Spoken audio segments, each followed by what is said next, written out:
My sister-in-law has been making comments about how edgy I am and that I'm a disgrace that must have skeletons in my closet because of it, so my boyfriend surprised her and revealed the skeleton in our closet, and she slapped me. How do I put this? My sister-in-law, 56F, thinks I, 32F, am obnoxious. She is my boyfriend's, 38M, eldest sibling and very protective of her baby and also very religious, so her baby dating pantsuit wearing, neon-colored hair having, bisexual atheist feminist with two moms was a lot for her to take in. Over the 3 years my BF and I have been together, she has only been more vocal about it. It did first start with small snarky comments, but now it's full in-your-face criticism. It got worse when he moved in with me as we aren't married. Well, one of her longest-running jabs is that I look scary but am just mild and boring whilst I try to cosplay as edgy. Fair play to her for sewing and cosplay. Gold star. She's evolving, unless I have any skeletons in my closet. I'm a happy person and have little issues with laughing at myself, so I always just laugh it off when she says she will find my skeletons in my closet. It was my birthday recently, so we have everyone over, and when my BF went out for decorations he returned with a plastic skeleton and held it up, with that "we're so immature but you're in, right?" look on his face and said, "You thinking what I'm thinking?" And fudge me, I was. This cheeky jerk was giving me an offer I couldn't refuse, and I laughed and said, "You son of Sith, I'm effing in," so we set the trap. Well, surely enough, Sil was busy telling anyone who would listen that we're unmarried, sleeping in the same bed, I smoke weed, she could smell it. The usual, and I ignored her, and then she went on about me cosplaying as edgy and not being an authentic person, and someday she will find my skeletons in my closet. My BF started to laugh and I said, "Oh, you didn't notice?" And walked her to our coat closet near the front door and opened it. There was Skeletor the skeleton propped up against the corner. We had a good laugh and my Bill said, "Fudging hell, you finally found it," and when I turned to her, it went from a good-natured laugh to a nightmare. She was red in the face, silent, and crying. She slapped me and left without a word. I was stunned by the slap and not even prepared to deal with stepmother-in-law who asked me if I was happy mocking the woman who raised my BF and that I'm such a disrespectful butt, but this was a new low. She and a few others started telling me how much trash I was for embarrassing Sil and mocking her in front of everyone. The party naturally died from the party foul wounds and was DOA, so most everyone left within THR hour. BF has been trying to cheer me up and took me to see Deadpool and got me takeaway so we can binge watch our show and veg out, but Sil texted me a paragraph about how she's tried with me but I am determined to be a morally corrupt violation of her family and she is devastated that I hate her enough to make a mockery of her. I replied back an apology that I hurt her and I genuinely thought it was just a laugh we could share and offered to take her to lunch to talk it out. She said she was disinterested in dealing with me further and when my BF wised up and leaves me, she will celebrate. There are texts from others and group chats where I am being torn apart as vicious and malicious and my mind is boggled. I know there are 100% times that when a person says it's just a joke they are astronomically the jerk. So am I the jerk here? Update 1. Facebook is such a pain. Sil took to social media and made a post and tagged me. It was a novel long, but the short of it is that I am a hateful woman who doesn't respect parental figures, and it must be because I am an orphan. According to post, I am on drugs and lured her baby unto them too. I've turned him against God and his family. My man damn near blew the lid off our home when he saw it, as he is on FB more than me. He called her and demanded he take it down. The damage was pretty much done.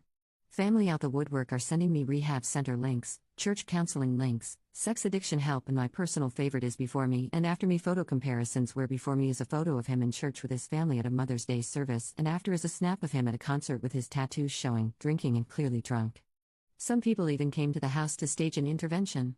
My guy only started to shout and make them leave our home when I was referred to as a classless and shameless slut.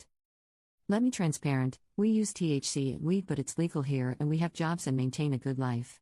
The after me photo is not actually when we were dating, it was beforehand. And I am not an orphan.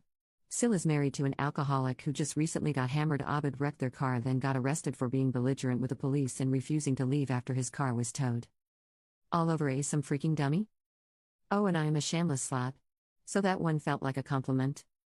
So I talked with him about limiting contact and he got upset. He loves his family and despite this freak show, he loves his sister. He got stressed out and started to have a panic attack. I helped him recenter, got him water and held him until he was calm again. He asked we give it a bit of time to die down and he will try to talk sense into Sil. So we're giving it time. I'm not mad at him. I know this is hard for him, but this is crap and I am being bombarded with texts and even emails telling me I am some demon woman who is shooting up my soul who hates Christians, and none of that is even true. It's just a lot and I am hating every moment. Update 2. Well, I am out of emotional real estate here, but here goes everything. I have a feeling this isn't going to be short, so TLDR, Sil is depressed and self-harming after we cut her out and BF is clearly hurting. I guess I have to start naming people as this is becoming something of a saga. My BF Dean, I'm a supernatural fan, so Sumi lol, sat me down a few days after my last post.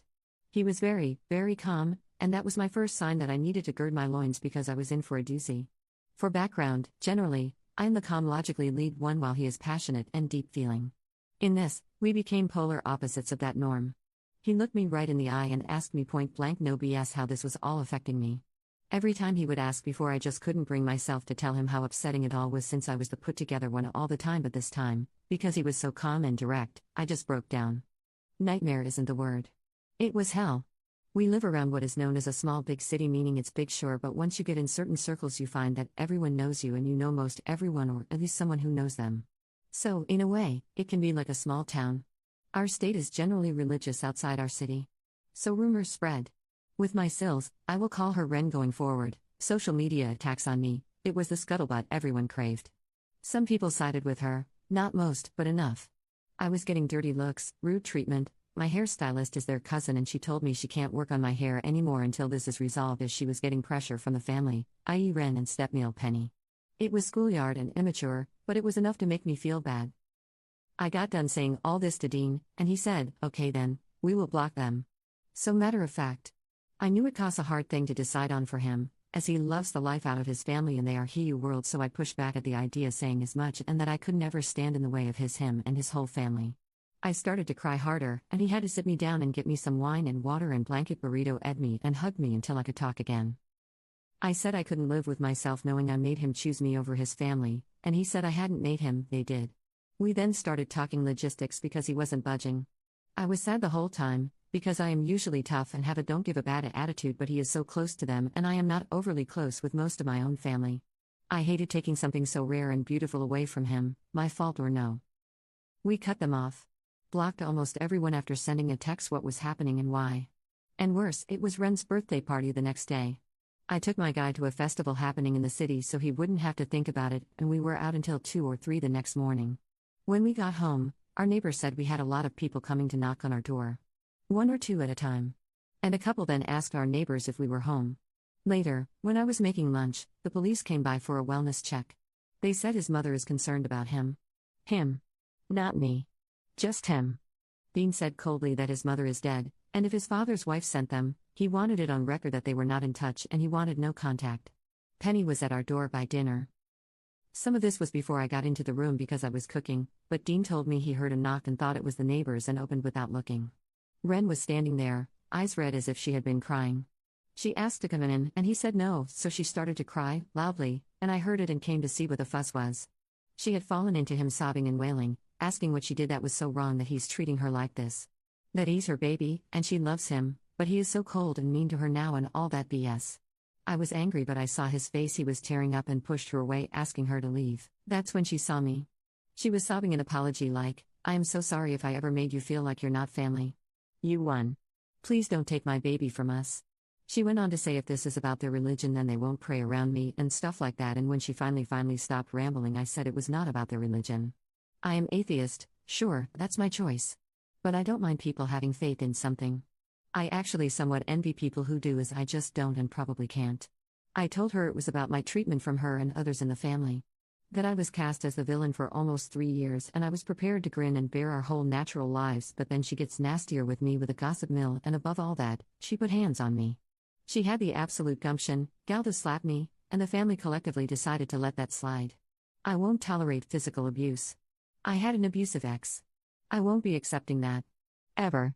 Honestly, that was the singular thing that made me realize 2 things: she will never respect or care about me, and more, that I can never respect her ever from that moment on. It all just flooded out me. I never yelled. I was just firm and direct about it. This is what happened. This is the hurt you did, and here are the consequences. She practically collapsed in our home wailing by the time I finished, and she would interject, okay, you hate me, I get it, or I'm sorry.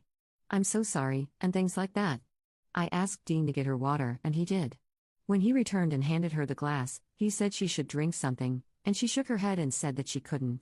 We asked her if she hurt herself getting to the ground, and she just got really calm and wiped her eyes and had this weird frown, tears still streaming down. She told us that she came to apologize, and she apologized, but we've been clear we don't want anything to do with her or the family, and that breaks her heart. She can't eat or drink anymore because life is not worth living knowing Dean hates her. Dean shook his head but said nothing other than don't mistreat yourself like that. That's not fair. Then she just walked through the door and said that I won, he's mine, and to please take care of him for her. The moment the door closed, Dean started to cry. I tried to comfort him, but he pulled away. He said he isn't mad at me or anything, but that was just a lot, and he feels like trash. He told me he knew she was being manipulative, but he almost wanted to take her apology because it's just been so hard, and she will spin this somehow to make us look as callous and hateful as possible, and his father would be ashamed of him. A week goes by, and Dean has cheered up a bit. He apologized to me for crying, to which I said he never has to apologize to me for his feelings or crying or anything like that, and that I am proud of him for being rational in an entirely irrational moment. He is making friends and picking up hobbies where family events would be like instead of Mass and Sunday dinner. He goes to shoot hoops with a community group, he signed up for a patch on the community garden, and he's been taking the time he would usually take to hang out with Penny and help around the house to volunteer at the animal shelter down the way from our home. He came home this past Monday in a bad mood. He was honest that he was upset and would be bad company, so he needed space, so I obliged and went out with a friend. When I came home, he asked me to sit down and said he logged into social media, and a friend messaged him a post that Penny made about Ren asking for prayers. Ren was severely depressed and had quit doing much of anything according to the post, and she was suffering from the heartbreak of her life, but they didn't explain what that was.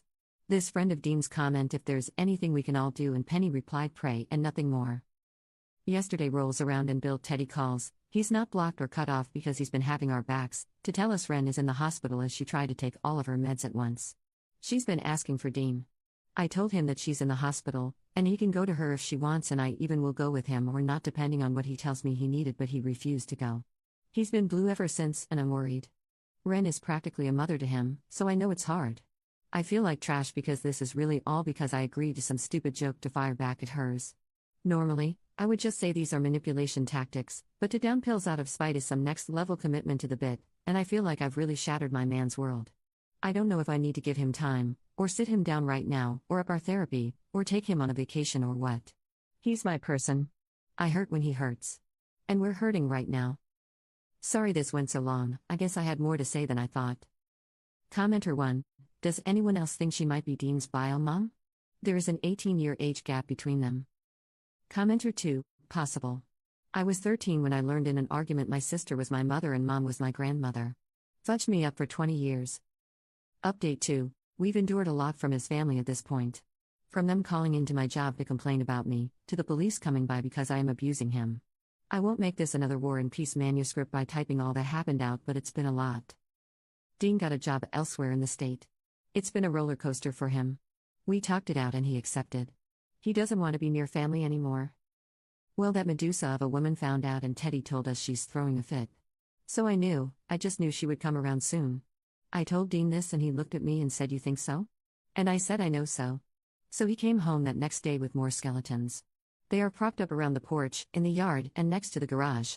They have names. He named them. Boney Stark, Meryl Monroe, Tibia Turner, he's given them backstories. The man has lost his mind, lol. Sure enough, she showed up. We have a ring cam now, so we both got alerts and saw her coming. He got up and said he would take care of it, so I just watched the cam and stayed in bed. He tells her to leave and she demanded to know why he was moving. She was blaming it on me, making it seem like I bullied him into the job and he needs to come to his senses and leave me. He refused. So she slapped him. Twice. Then started to cuss at him, hitting him with her fists, and he backed up and pushed her away. Then she falls and starts to scream that he's hit her and that he's a monster and she's calling for help. She woke up the whole neighborhood with her BS. Dean was doing his best to stay calm but opened the door and told me to call the police. And I watched her smugly say that if he dares, she will tell them that he and I attacked her. And shows him her arm, and says she had the injuries, and no one will believe him. He just stared at her and went inside. She went nuts and threw Boney Stark into the rosebushes. Then, she sat on our porch just chilling until the police arrived. She threw on the waterworks the moment the cop car pulled in. She actually had gotten out of the chair meant for Boney, lay down on the stairs and started to cry. Police sorted this pretty quickly because as Oscar-worthy of a performance she gave, we had footage. It was my turn to be smug. I cast it on our large TV for all to see. She cussed me out saying I was a batch and a loser, a harpy who charmed her baby and lunged for me. Dean got in the way and told her to get the F out of our house and that she's disgusting and manipulative. He then said, "I'm not your baby. And you know what? Thank you. Thank you for showing me who you are. Now I can't wait to get away from you. Good job. I think she figured it all out in that moment because this time when she cried, I believed her. She just sobbed and the cops took her outside. We had her legally removed and put in a request for a restraining order. We currently have a temporary one for the case to be reviewed, but it expires after we move, so now we are just being careful about our information. Dean was really sad the first few days but now is excited. He keeps talking about the city we are moving to. It's very fun, odd, and has a lot of live music and events. I know he will mourn it once it catches up with him, and he's keeping busy to not think about it too much, but it is good to see him smile. I miss that. The family tried harassing us, but he would forward the footage and tell them if they don't want him to go fully NC to cut it out and keep her under control. Sometimes it makes him cry and other times it just makes him mad. I've asked if he wanted me to take over some of this and he says no. He just wants us to ride this out, pack up, and get settled in the city. Oh, and the skeletons are coming with us. Update 3. Turns out when you threaten to go no contact and follow through, tunes change. Sil can't contact us due to a restraining order, so she tried to lean on other members of the family. No one really buckled under that pressure aside from a stray mishap here or there, but we would be quick to block. Dean has been very protective since everything happened and we've since moved, and yes, we brought the skeletons and we have more now. It was fine all until Smeel contacted me directly asking me not to talk to Dean yet, but she is worried this has gone on too long. Sil had thought herself pregnant back in July, but it turned out not to be the case. But since then she has been insistent she is having a baby with Smeel and some other members of the family. Dean and I were not aware of this. Sil then, according to Smeel, accidentally called Dean her son in front of the extended family after we moved. This has put it in her head that this might be possible. I don't know quite what to do. I haven't told Dean about this yet because it's ridiculous and sounds too much like a soap opera or something. And he's finally in a good place and staying no contact. We are closer to my family, not related but the closest I've got to family really, and we've had a full social calendar since we've moved. I told a friend about this and she says I have to talk to Dean about this so he's not blindsided later, and I would normally agree, but I hate that this woman has been on our minds so much of the time all the time and don't want her to continue to ruin what we have. I'm going myself the weekend to figure out if I will tell him or not. In the meantime, I got him a new skeleton named Manfred from his favorite video game, hopefully to keep things light. Update 4. So Dean and I have moved. I started a new job here and Dean's been thriving in his. Since my last post it's been pretty quiet. I told Dean about the weird slip-up his sister said calling him her son. He didn't really react at all at first. About a month later, as we are moving, he packs our files and important documents and he went through them. He asked me if I thought it was possible and I just said I didn't really know. We made the conclusion over time that it could be true and it could simply not be true. By either way, the woman he calls his mother remains just that and he keeps her memory. Whatever his sister is biologically doesn't matter. He's cut off most of his family, and we've started to build a life here in our new city. Teddy visits sometimes, but it's mostly just me and Dean. We recently got engaged after we adopted a dog and he joked that now that we have a child, I should make an honest man out of him. It's a lot happening, but after we had our fun with skeletons at our new place, we literally dressed them for every odd holiday or legit holiday, doesn't matter to us, and added some wolf name tags and costumes. It's safe to say this is just tradition now. Last month, Teddy told us that Dean's sister punched their stepmother in the face. We don't know why, but we do know charges are being pressed. I guess it's good we got away when we did. So I guess this is my last update. Thanks for letting me vent about this insanity. Send me any ideas you have for skeleton names. We have more in the basement but don't have names for them.